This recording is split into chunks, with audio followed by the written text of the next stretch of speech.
You probably noticed it during the last heat wave. Empty supermarket refrigerators and out-of-order freezers. To most of us it was just an annoyance. But behind the scenes, the UK's food supply chain was quietly creeping towards a failure. And with temperatures set to climb, could Britain's ability to supply fresh food be at risk?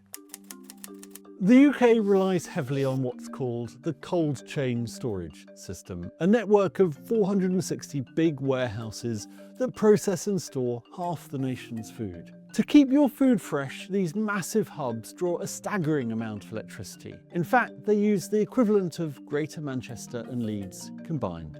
During the heatwave in June, outdoor temperatures broke records, reaching peaks of 37.3 degrees Celsius. On the roofs of key warehouses, temperatures baked as high as 50 Celsius. And inside, aging refrigeration systems designed for a cooler climate were pushed to their absolute limits, desperately fighting to maintain the -20 degrees they needed. Keeping these massive fridges running at the edge of their design limits requires an immense amount of power, something which they don't necessarily have. As the heat peaked, the wind dropped, leaving wind generation levels dangerously low. The National Energy Systems Operator issued an urgent notice calling for more power. When food warehouse operators tried to pull emergency extra electricity from the grid to keep their cooling units alive and the nation fed, according to the head of the Cold Chain Federation, the grid effectively responded, "We have no capacity either." The system held out this time, but the safety margins were less than they would like. And if a simple spike can push our food system to the brink, it exposes a deeper vulnerability in how we protect our country. This isn't just an issue of hot summer days, it's a national security blind spot.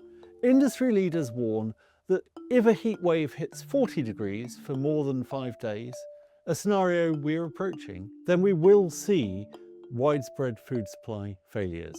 Yet, they say, the government does still not officially classify the cold chain as critical national infrastructure. Phil Pluck, chief executive of the organisation that represents cold storage suppliers, says there is, though, a group that does: Russian cyber criminals. He has urged the government to work with the industry on resilience plans to keep refrigeration running in a crisis, which would include a cyber attack.